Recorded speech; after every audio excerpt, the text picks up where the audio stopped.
परम सन्मान सत्कारयोग धन धन श्री गुरु ग्रंथ साहिब महाराज जी की पावन पवित्र हजूरी दे अंदर विराजमान गुरु प्यारी गुरु सवारी साध संगत जीओ, आओ कुछ कुछ समा गुरमत विचारां दे नाल जुड़िए। गुरमत विचार आरंभ करन तो पहला दशमेश पिता साहिबे कमाल हजूरे अनवर बादशाह दरवेश पुत्रां दे दानी नासरो मंसूर धन धन श्री गुरु गोबिंद सिंह महाराज जी बख्शिश की फतेह प्रवान करिए। मन बिरतियां एकाग्र करो गज के फतेह बुलाओ। वाहिगुरु जी का खालसा वाहिगुरु जी की फतेह। गुरबाणी दे अंदर दो तरह के मनुखा का जिक्र किया गया, एक गुरमुख ते दूजा मनमुख। गुरमुख ओ है जिंदा गुरु दे वाल मुख है, भाव जिहड़ा गुरु दे हुक्मां दी पालना करे, गुरु दे उपदेशां दी कमाई करे। गुरु दा हुक्म की है? धन धन श्री गुरु रामदास जी महाराज नूं पुछ के देखो। सतगुरु जी महाराज गौड़ी की वार दे अंदर पावन वचन कर रहे ने कि उस परमेश्वर परमात्मा दा साडे लई हुक्म की है, जिस हुक्म दी असीं पालना करके गुरमुख बनना है। वो हुक्म की है? गुरु सतगुर का जो सिख अखाए सो भलके उठ हर नाम ध्यावै, उद्यम करे पलके प्रभाती इशनान करे अमृत सर नहावै। उपदेश गुरु हर हर जप जापै, सब किल विक पाप दोख लै जावै। कि जेड़ा गुरु दा प्यारा गुरमुख है ना, वो अमृत वेले उठ के इशनान करके परमेश्वर परमात्मा दा सिमरन करदा है, फिर गुरबाणी दा पाठ करदा है ते सिमरन करदियां बाणी दा पाठ करदियां अपने जीवन दे अंदरों ओ पापां दा दुखां दा कलेशां दा नाश कर देंदा है।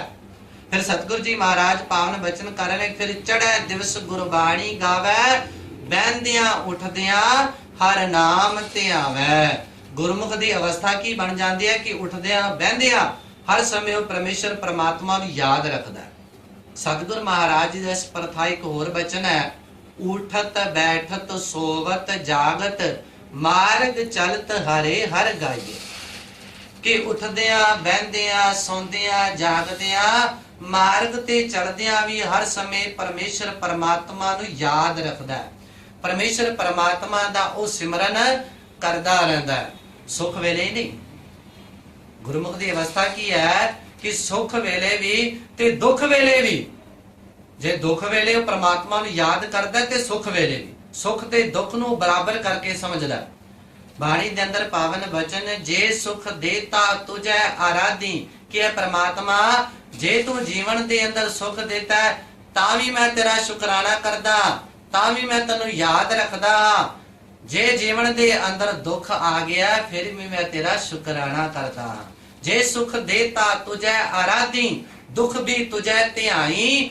जे भुख देता इत ही राजा, दुख विच सुख मनाई। कि जे जीवन दे अंदर दुख आ गया है ना, ते मैं दुख नूं भी सुख वांगू समझ के है परमेश्वर है परमात्मा तेरा शुकराना करदा हां, हर समय तेनू याद रखदा हां। यह गुरमुख दी डेफिनेशन। ते दूजे मनुख दी आपां जिक्र कीता सी मनमुख। जेड़ा मनमुख बंदा है ना, जिंदी गुरु दे वल पिठ हुंदी है। पिठ दा भाव जेड़ा गुरु दे उपदेशां दी कमाई नहीं करदा, गुरु दे बचनां दी पालना नहीं करदा, उन्हों कहंदे ने मनमुख। ते मनमुख बंदा है ना, श्री सुखमनी साहब जी दे अंदर सतगुरु महाराज पावन बचन करदे गुरु अर्जन देव जी महाराज कि मान लो जे मनमुख बंदे नूं परमात्मा ने 10 दातां दे दित्तियां ने, 10 वस्तु ले पाछे पावे। कि 10 वस्तुआं इनू परमात्मा दे कोलों मिल गईयां ने, ते उन्हां 10 दातां दी बजाए हुण इन्ने 10 दाता लैके हुण 11वीं दात परमात्मा दे अगे रखी कि परमात्मा मैनू एक दात होर दे, आ दात भी दे। हुण परमात्मा ने सोचिया कि ने पिछलियां 10 दातां दा मेरा शुकराना नहीं किया, ते 11वीं दात ने मेरे को मंगन लग पिया। ते परमात्मा ने की किया, इसनूं 11वीं दात नहीं दी। क्यों? क्योंकि इन्हें पिछलियां 10 दातां लैके परमात्मा दा शुकराना नहीं किया।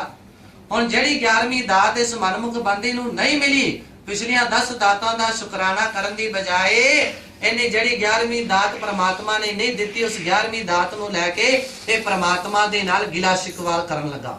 ਪ੍ਰਮਾਤਮਾ ਦੇ ਨਾਲ ਇਹਨੇ ਰਸੇਵਾ ਪਾ ਲਿਆ ਕਿ ਪ੍ਰਮਾਤਮਾ ਤੂੰ ਮੈਨੂੰ ਇਹ ਦਾਤ ਨਹੀਂ ਦਿੱਤੀ। ਤੇ ਹੁਣ ਪ੍ਰਮਾਤਮਾ ਨੇ ਕੀ ਕੀਤਾ? 10 ਵਸਤੂ ਲੈ ਪਾਛੈ ਪਾਵੈ, ਇੱਕ ਵਸਤ ਕਾਰਨ ਵੀ ਖੋਟ ਗਵਾਵੈ। ਕਿ 10 ਦਾਤਾਂ ਲੈ ਕੇ ਨੇ ਪਿੱਛੇ ਲੁਕਾ ਲਈਆਂ, ਭਾਵ ਕਿ ਨੇ ਪ੍ਰਮਾਤਮਾ ਦਾ ਸ਼ੁਕਰਾਨਾ ਨਹੀਂ ਕੀਤਾ। ਜਿਹੜੀ 11ਵੀਂ ਦਾਤ ਇਹਨੂੰ ਪ੍ਰਮਾਤਮਾ ਦੇ ਕੋਲ ਮੰਗੀ ਸੀ ਉਹ ਨਹੀਂ ਮਿਲੀ ਤੇ ਪ੍ਰਮਾਤਮਾ ਦੇ ਨਾਲ ਗਿਲਾ ਸ਼ਿਕਵਾ ਕਰਨ ਲੱਗਾ। ਤੇ ਪ੍ਰਮਾਤਮਾ ਨੇ ਕੀ ਕੀਤਾ? ਇੱਕ ਵੀ ਨਾ ਦੇ, ਇਹਨੂੰ ਇਹ ਦਾਤ ਵੀ ਨਹੀਂ ਦਿੱਤੀ। 10 ਪੀ ਹਿਰ ਲੈ, ਹਿਰ ਦਾ ਭਾਵ ਹੈ ਖਿੱਚ ਲੈਣਾ, ਖੋ ਲੈਣਾ। ਕਿ ਜਿਹੜੀਆਂ ਪਿਛਲੀਆਂ 10 ਦਾਤਾਂ ਇਹਨੂੰ ਦਿੱਤੀਆਂ ਸੀ ਨਾ ਮਨਮੁਖ ਬੰਦੇ ਨੂੰ, ਇਸ ਮਨਮੁਖ ਬੰਦੇ ਦੇ ਕੋਲ ਪ੍ਰਮਾਤਮਾ ਨੇ ਉਹ 10 ਦਾਤਾਂ ਵੀ ਖੋ ਲਈਆਂ। ਤੇ ਫਿਰ ਕੀ ਹੋਇਆ? ਜਿਸ ਠਾਕੁਰ ਸੋ ਨਾਹੀ ਚਾਰਾ, ਕਿ ਜਿਸ ਪਰਮੇਸ਼ਰ ਪਰਮਾਤਮਾ ਦੇ ਅਗਰ ਕੋਈ ਚਾਰਾ ਨਹੀਂ ਚੱਲਦਾ, ਕਿਸੇ ਦਾ ਕੋਈ ਜ਼ੋਰ, ਕਿਸੇ ਦੀ ਕੋਈ ਤਾਕਤ ਨਹੀਂ ਚੱਲਦੀ। ਜਿਸ ਠਾਕੁਰ ਸੋ ਨਾਹੀ ਚਾਰਾ, ਤਾਕੋ ਕੀਜੈ ਸਦ ਨਮਸਕਾਰਾ। ਉਸ ਪਰਮੇਸ਼ਰ ਪਰਮਾਤਮਾ ਦੇ ਚਰਨਾਂ ਦੇ ਵਿੱਚ ਸਾਡੀ ਨਮਸਕਾਰ ਕਰਨੀ ਹੀ ਬਣਦੀ ਹੈ। ਫਿਰ ਕਿਉਂ ਨਾ ਅਸੀਂ ਗੁਰਮੁਖਾਂ ਦੀ ਤਰ੍ਹਾਂ ਉਸ ਪਰਮੇਸ਼ਰ ਪਰਮਾਤਮਾ ਦੇ ਕੋਲੋਂ ਦਾਤਾ ਲੈ ਕੇ ਪਰਮਾਤਮਾ ਦਾ ਸ਼ੁਕਰਾਨਾ ਕਰੀਏ, ਗੁਰਮੁਖਾਂ ਦੀ ਤਰ੍ਹਾਂ ਜੀਵਨ ਬਤੀਤ ਕਰੀਏ। ਕਿਉਂਕਿ ਉਹ ਸੁੱਖ ਤੇ ਦੁੱਖ ਨੂੰ ਬਰਾਬਰ ਸਮਝਦੇ ਨੇ। ਇਹ 2 ਤਰ੍ਹਾਂ ਦੇ ਕੱਪੜੇ ਮੰਨੇ ਗਏ ਨੇ, ਸੁੱਖ ਤੇ ਦੁੱਖ। ਕਿ ਜਿਸ ਤਰ੍ਹਾਂ ਤਨ ਦੇ ਉੱਤੇ ਪਹਿਨਿਆ ਹੋਇਆ ਕੱਪੜਾ ਮਲੀਨ ਹੋ ਜਾਵੇ, ਗੰਦਾ ਹੋ ਜਾਵੇ ਨਾ, ਇਸ ਕੱਪੜੇ ਨੂੰ ਅਸੀਂ ਉਤਾਰ ਕੇ ਨਵਾਂ ਤੇ ਸਾਫ਼ ਕੱਪੜਾ ਤਨ ਦੇ ਉੱਤੇ ਪਹਿਨ ਲੈਂਦੇ ਹਾਂ। ਬਸ ਇਸੇ ਤਰ੍ਹਾਂ ਸੁੱਖ ਅਤੇ ਦੁੱਖ ਵੀ 2 ਤਰ੍ਹਾਂ ਦੇ ਕੱਪੜੇ ਮੰਨੇ ਗਏ ਨੇ। ਕਿ ਜੇ ਜੀਵਨ ਦੇ ਅੰਦਰ ਸੁੱਖ ਆਇਆ ਹੈ ਤੇ ਜੀਵਨ ਦੇ ਅੰਦਰ ਦੁੱਖ ਨੇ ਵੀ ਆਣਾ। ਜੇ ਦੁੱਖ ਆਇਆ ਤੇ ਨੇ ਸੁੱਖ ਦੇ ਵਿੱਚ ਵੀ ਤਬਦੀਲ ਹੋ ਜਾਣਾ। ਸੁੱਖ ਦੁੱਖ ਦੋਏ ਦਰ, ਸੁੱਖ ਦੁੱਖ ਦੋਏ ਕੱਪੜੇ ਪਹਿਰੇ ਜਾਏ ਮਨੁੱਖ। ਕਿ ਸੁੱਖ ਅਤੇ ਦੁੱਖ 2 ਪ੍ਰਕਾਰ ਦੇ ਕੱਪੜੇ ਮੰਨੇ ਗਏ ਨੇ, ਜੇ ਵਾਰੋ ਵਾਰੀ ਅਨਸਾਰ ਮਨੁੱਖ ਨੂੰ ਆਪਣੇ ਜੀਵਨ ਦੇ ਅੰਦਰ ਪਹਿਨਣੇ ਪੈਂਦੇ ਨੇ। ਤੇ ਬਾਬਾ ਕਬੀਰ ਜੀ ਕਹਿੰਦੇ ਕਿ ਉਸ ਪਰਮੇਸ਼ਰ ਪਰਮਾਤਮਾ ਦੇ ਕੋਲੋਂ ਜਿਹੜੀਆਂ ਵੀ ਦਾਤਾਂ ਲੈ ਰਹੇ ਹਾਂ, ਪਰਮਾਤਮਾ ਦਾ ਸ਼ੁਕਰਾਨਾ ਕਰੀਏ ਤੇ ਇਹ ਸਮਝਣ ਦਾ ਯਤਨ ਕਰੀਏ ਕਿ ਸੰਸਾਰ ਦੇ ਅੰਦਰ ਸਾਡਾ ਕੁਝ ਵੀ ਨਹੀਂ ਹੈ। ਕਬੀਰ ਮੇਰਾ ਮੁਝ ਮੈਂ ਕਿਛ ਨਹੀਂ, ਜੋ ਕਿਛ ਹੈ ਸੋ ਤੇਰਾ। ਬਾਬਾ ਕਬੀਰ ਜੀ ਕਹਿ ਰਹੇ ਕਿ ਇਹ ਪ੍ਰਮਾਤਮਾ, ਇਸ ਸੰਸਾਰ ਦੇ ਵਿੱਚ ਮੇਰਾ ਕੁਝ ਵੀ ਨਹੀਂ ਹੈ। ਆ ਜਿੰਨੀਆਂ ਵੀ ਦਾਤਾਂ ਤੂੰ ਦੇ ਰਿਹਾ ਹੈ ਸਾਰੀਆਂ ਦਾਤਾਂ ਤੇਰੀਆਂ ਨੇ। ਤੇਰਾ ਤੁਝ ਕੋ ਸੌਂਪਤੇ ਕਿਆ ਲਾਗੈ ਮੇਰਾ। ਕਿ ਇਹ ਪ੍ਰਮਾਤਮਾ ਇਥੋਂ ਤੱਕ ਕਿ ਜਿਹੜਾ ਸਰੀਰ ਹੈ, ਜਿਹੜਾ ਤਨ ਹੈ, ਇਹ ਵੀ ਮੇਰਾ ਨਹੀਂ, ਇਹ ਵੀ ਹੈ ਪ੍ਰਮਾਤਮਾ ਤੇਰਾ ਹੀ ਦਿੱਤਾ ਹੋਇਆ ਹੈ। ਹਾਂ, ਜੇ ਕੁਝ ਸੰਸਾਰ ਦੇ ਵਿੱਚ ਹੈ ਪ੍ਰਮਾਤਮਾ ਮੇਰਾ ਹੈ ਨਾ ਕੁਝ, ਤੇ ਗੁਰਮੁਖ ਪਿਆਰੇ ਕਹਿੰਦੇ ਨੇ ਮਨ ਤਨ ਤੇਰਾ, ਧਨ ਵੀ ਤੇਰਾ। ਕਿ ਪ੍ਰਮਾਤਮਾ ਇਹ ਮਨ ਵੀ ਤੇਰਾ ਹੈ, ਇਹ ਸਰੀਰ ਵੀ ਤੇਰਾ ਹੈ, ਇਹ ਧਨ ਦੌਲਤ ਜਿੰਨੀਆਂ ਵੀ ਦਾਤਾਂ ਨੇ ਪ੍ਰਮਾਤਮਾ ਸਾਰੀਆਂ ਤੇਰੀਆਂ ਦਿੱਤੀਆਂ ਹੋਈਆਂ ਨੇ। ਜੇ ਕੁਝ ਸੰਸਾਰ ਦੇ ਵਿੱਚ ਮੇਰਾ ਹੈ ਤੇ ਇਹ ਠਾਕੁਰ, ਇਹ ਪਰਮੇਸ਼ਰ ਪਰਮਾਤਮਾ ਇੱਕ ਕੇਵਲ ਤੂੰ ਮੇਰਾ। ਮਨ ਤਨ ਤੇਰਾ, ਧਨ ਵੀ ਤੇਰਾ, ਤੂੰ ਠਾकुर स्वामी प्रभ मेरा। कि ठाकुर है स्वामी, है परमेश्वर, केवल ते केवल एक तू मेरा। इस संसार दे विच मेरा होर कुछ भी नहीं है। इस करके गुरमुखां दी तरह इस जीवन दे विच अपना जीवन बतीत करिए। संसार दे विच भई प्राप्त मानुख देवरिया, गोबिंद मिलन की ए तेरी बरिया। गुरु अर्जन देव जी महाराज कह रहे कि यह मनुख, ये जिहड़ा मनुखा जन्म मिलिया है ना, इस मनुखा जन्म दे विच ਇਹ ਤੇਰਾ ਅਵਸਰ, ਇਹ ਤੇਰੀ ਬਾਰ, ਕਿ ਇਹ ਤੇਰੇ ਕੋ ਸਮਾਂ ਹੈ ਕਿ ਪਰਮੇਸ਼ਰ ਪਰਮਾਤਮਾ ਨੂੰ ਯਾਦ ਕਰਕੇ ਉਸ ਪਰਮੇਸ਼ਰ ਪਰਮਾਤਮਾ ਦੇ ਨਾਲ ਜੁੜ ਜਾ। ਉਸ ਪਰਮੇਸ਼ਰ ਪਰਮਾਤਮਾ ਨੂੰ ਯਾਦ ਰੱਖ। ਅਵਰ ਕਾਜ ਤੇਰਾ ਕਿਤੇ ਨਕਾਮ, ਮਿਲ ਸਾਧ ਸੰਗਤ ਭਜ ਕੇਵਲ ਨਾਮ।